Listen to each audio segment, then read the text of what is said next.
We all know old Hollywood was glamorous, but what did it really take to stay beautiful in the spotlight? Behind the red lips and perfect cheekbones were scalpels, scars, and secrets. From botched facelifts to hidden nose jobs, these classic stars went under the knife long before plastic surgery became mainstream. Some transformations were subtle, others shocking, but all came with a price. So, who changed their face to save their fame? Stick around. This list might surprise you. Marilyn Monroe, the secret behind the glamour. Marilyn Monroe was the ultimate Hollywood dream. With her sultry smile, hourglass figure, and magnetic screen presence, she became a global icon. But beneath the surface of that flawless face was a truth many didn't learn until long after her death. Marilyn Monroe had plastic surgery. In the 1950s, just as her career was taking off, Monroe underwent subtle but significant cosmetic procedures. A chin implant and a nose job were performed quietly, hidden from the press and fans. At the time, surgery like that wasn't common or openly discussed, especially for a rising star. But Monroe's changes were confirmed decades later when X-rays and medical notes were auctioned off in 2013. They revealed procedures done by Dr. Michael Gurdon, a top Beverly Hills surgeon. His partner, Dr. Norman Leaf, also wrote in his memoir that Monroe had her nose tip refined and cartilage implanted in her chin in 1950. These tweaks were small, but they shaped the Monroe we remember today. They smoothed out her face, added symmetry, and sharpened her jawline, features that made her pop on camera. And yet, she never confirmed the surgery, allowing millions to believe she was born with that perfect face. In the end, Marilyn's beauty became part of her myth.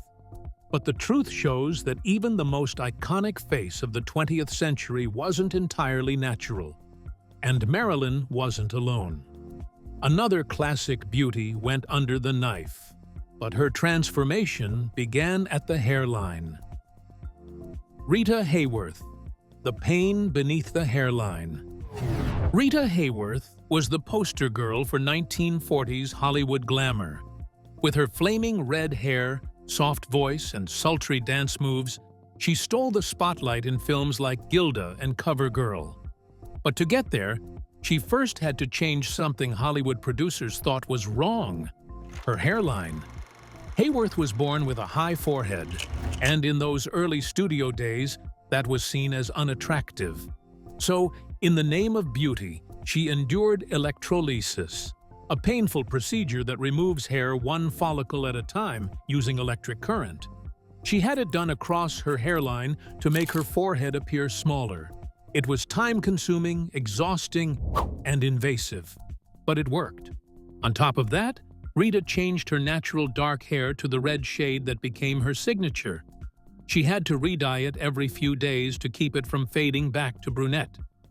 The transformation was brutal, but effective. Hayworth became one of the biggest stars of her time. Still, the pressure to maintain that perfection was constant. Her biography, If This Was Happiness, describes how the procedures deeply affected her self-image. She once said, "They went and took my hairline and my identity."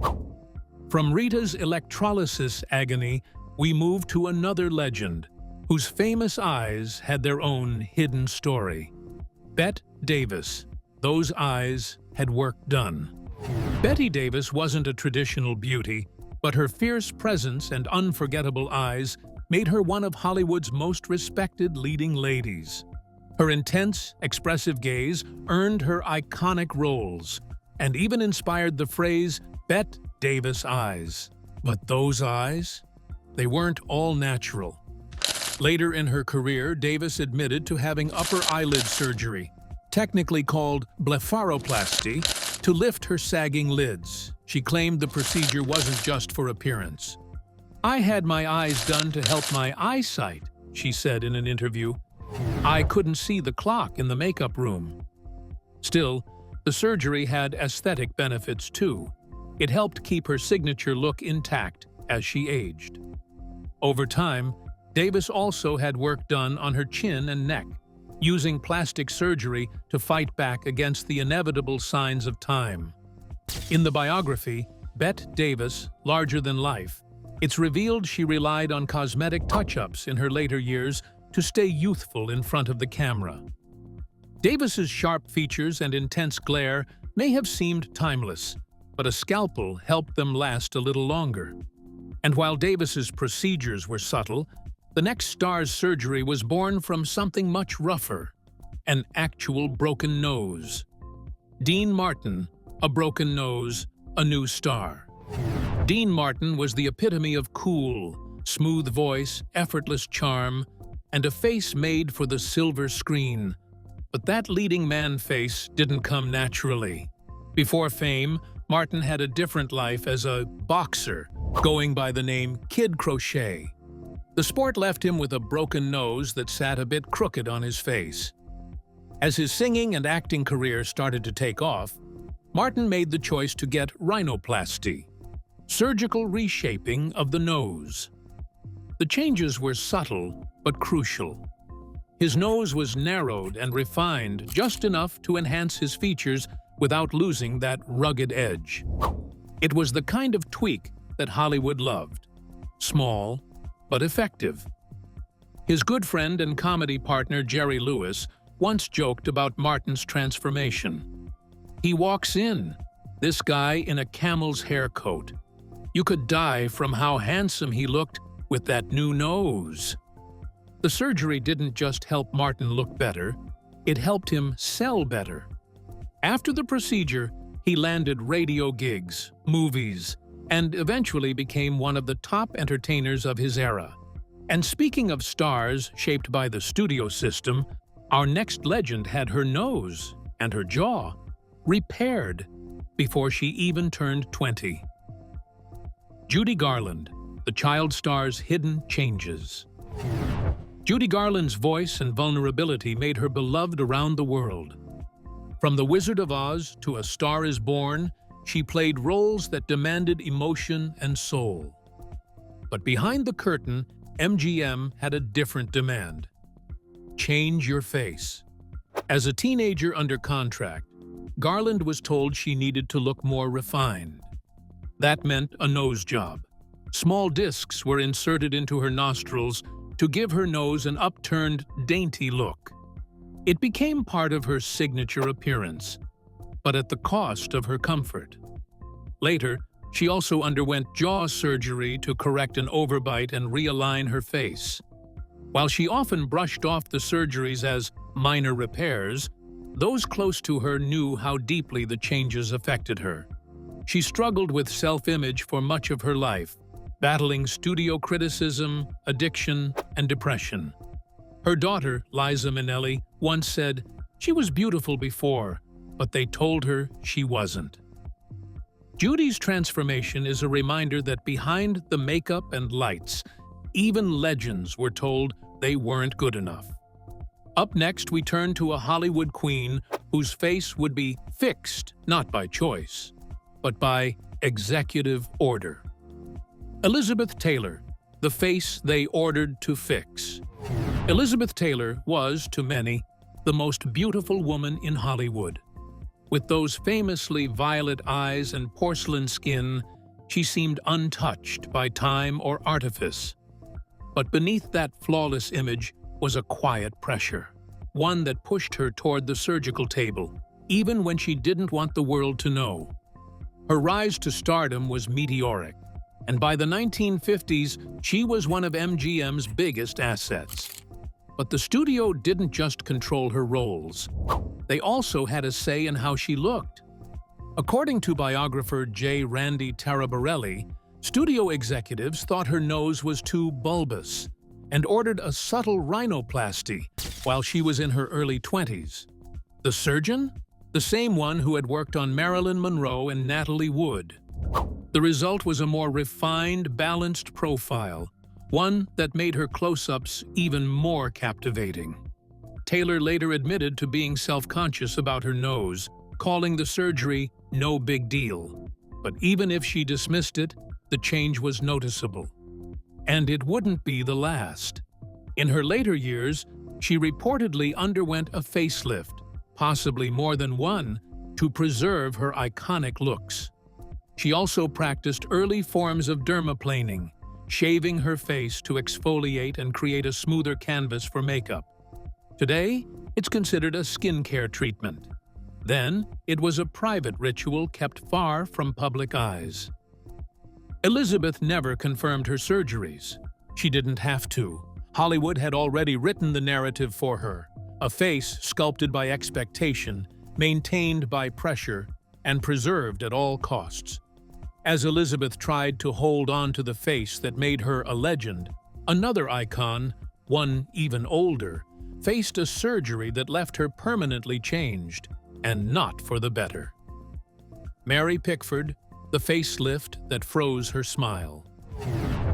Mary Pickford was known as America's sweetheart, a soft-spoken, golden-haired pioneer of silent film.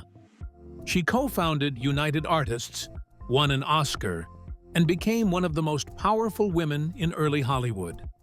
But by the time she reached middle age, Pickford, like many women in her industry, faced an unspoken expiration date. Desperate to stay young in an industry that discarded aging actresses, she turned to what was then a radical new solution: the facelift. At the time, facelifts were a crude and painful procedure. The technique involved stretching the skin back and stitching it near the scalp, giving that telltale wind tunnel look. There was no subtlety, no finesse, and very little understanding of long-term effects. Pickford was one of the first stars to go under the knife. But the result was a disaster. The surgery left her, unable to smile properly. Her expressions, so vital in the silent film era, were paralyzed. It was a cruel irony. The very thing that had made her a star, her emotive, expressive face, was now stiff and unreadable.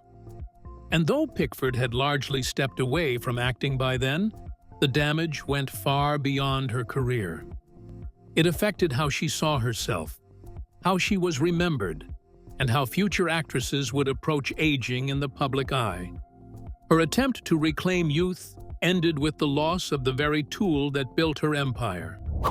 While Pickford's transformation was medically primitive, another icon underwent a much more modern procedure, one that shocked fans with how unrecognizable he became. Gary Cooper, the lift that changed everything. Gary Cooper was the definition of masculine grace. With his stoic expressions and quiet charisma, he ruled the screen in classics like High Noon and Sergeant York. He was the strong, silent type, the kind of star who didn't need to say much to own the frame. But as the years crept up, so did the wrinkles and the fear of fading relevance. In 1958, Cooper quietly checked into the Manhattan Eye, Ear, and Throat Hospital. It was publicly stated that he was there for a broken nose, scar removal, and treatment for an old cyst. But behind closed doors, Cooper underwent a full facelift, performed by one of the leading plastic surgeons in the country, Dr. John Converse. The procedure was ambitious. It involved tightening the skin around his jawline, lifting the cheeks, and smoothing out the tired lines of age. When he reappeared in public, fans were stunned. He looked different. Not younger, not older, just oddly unfamiliar. The media whispered about what might have happened, but Cooper and his team denied everything. His daughter, Maria Cooper, later confirmed what many suspected. There had been enormous pressure to maintain a perfect image. She reflected on how the illusion of Hollywood perfection didn't leave room for aging naturally. The surgery didn't ruin his career, but it did shift something. Cooper had always seemed authentic, rugged, real. The new face, tighter and more polished, felt like a mask. And while Cooper's transformation was elective, the next actress had no choice. Her face was forever changed by tragedy. Carole Lombard, reconstructed after tragedy. Carole Lombard lit up the screen with a mix of elegance and comic timing. Known for her roles in screwball comedies and her marriage to Clark Gable, she was one of the most beloved actresses of her time. But her face, the one audiences adored, had been rebuilt piece by piece. In 1927, Lombard was just starting out in Hollywood when a car accident changed everything. The windshield shattered, and shards of glass tore across her face, slicing her cheek from her nose to her eye. The injury was severe. Some say it nearly cost her career before it began. What followed was grueling reconstructive surgery. And because anesthesia was believed to worsen scarring, she reportedly endured it without being fully sedated. The pain was unimaginable, but Carole didn't let it define her. She adapted. For the rest of her career, she used heavy makeup and careful lighting to hide the scar. Cinematographers worked closely with her to ensure angles and shadows protected her secret. And it worked. Audiences never saw the mark. They just saw the sparkle, the wit, the warmth. Lombard didn't just survive Hollywood's beauty standards, she overcame them. But not everyone had the same resilience. Some actors, desperate to stay relevant, kept going back for more, until it became too much. Joan Crawford, the many faces of a star. Joan Crawford didn't believe in fading quietly. Her career spanned silent films, talkies, and TV. A relentless march through decades of reinvention. But with every reinvention came a new layer of surgery, a new attempt to hold back the clock. And for Crawford, the cost wasn't just physical. It was etched into every frame of her later work. In 1953, she disappeared from Hollywood briefly. When she returned, something had changed. Her face was tighter, her features more sculpted. Whispers spread. She had undergone a facelift and breast augmentation. But that was only part of the story. Joan had also removed her back molars to give her cheekbones more definition. A dentist filed down her front teeth and placed temporary caps that later decayed, leading to a severe gum infection. The infection damaged her mouth so badly that she had to constantly overline her lips to maintain symmetry.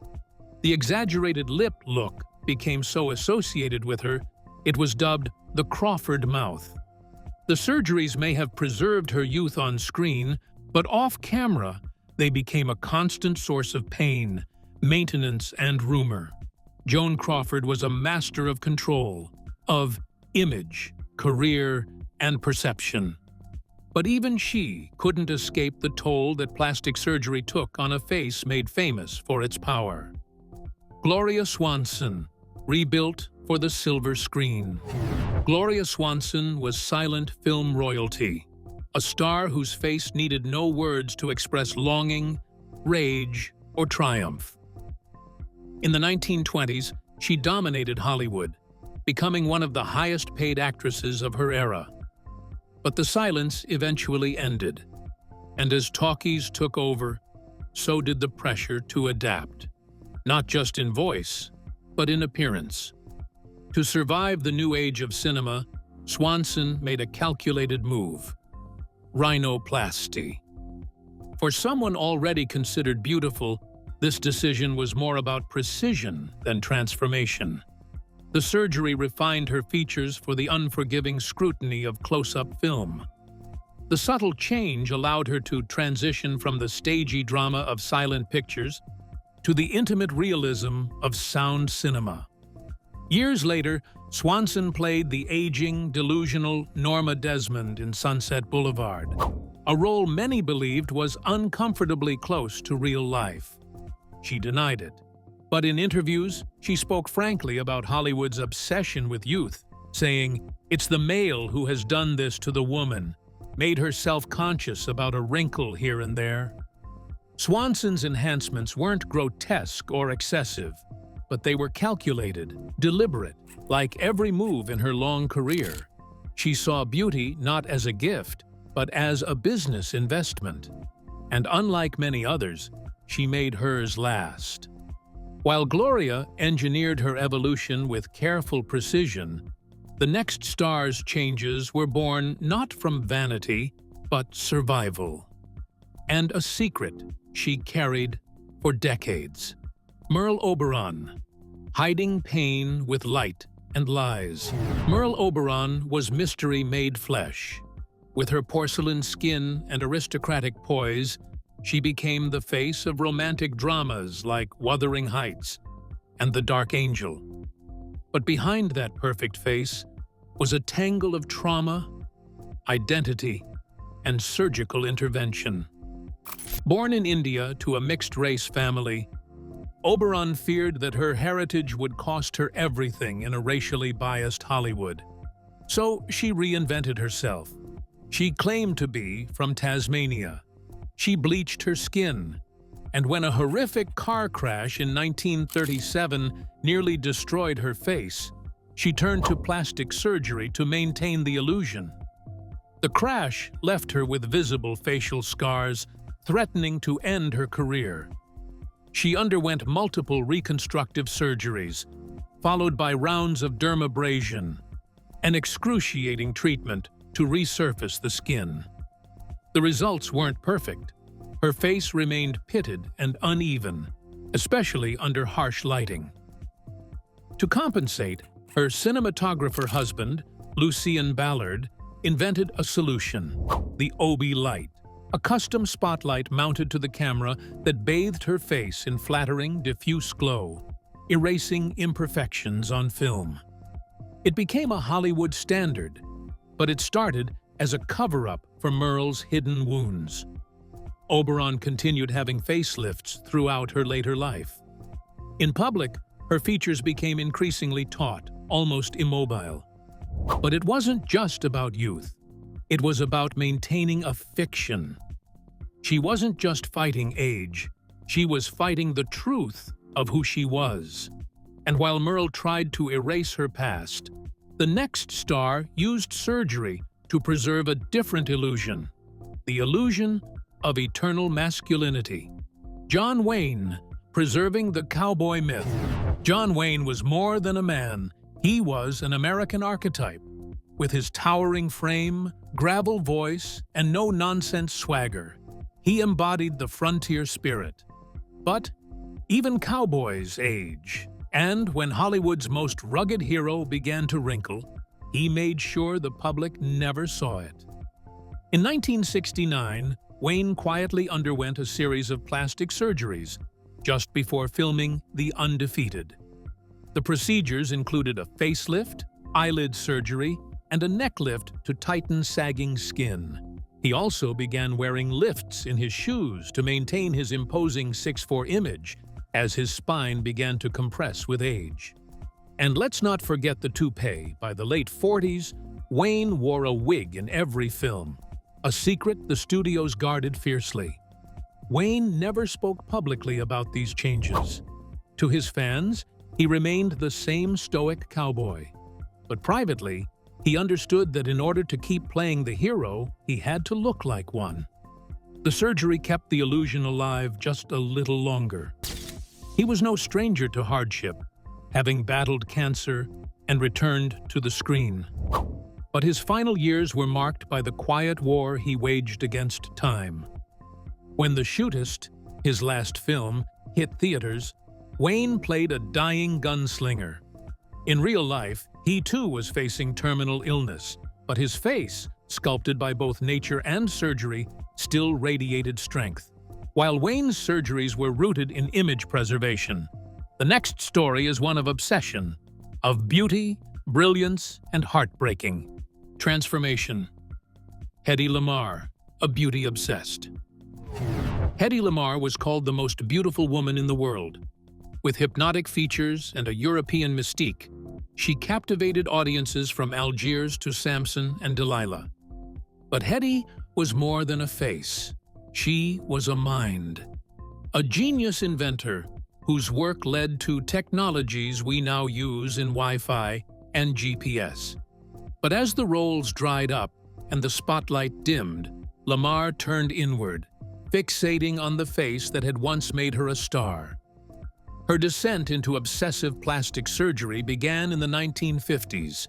She sought any method to stay youthful, even as procedures became increasingly experimental.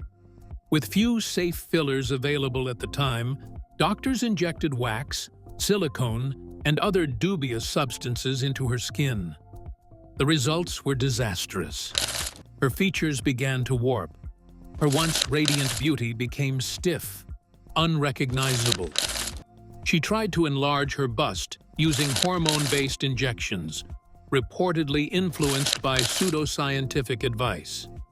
Each step was a gamble, and each time she lost more of herself. In her later years, Lamar withdrew from public life. She rarely left her home.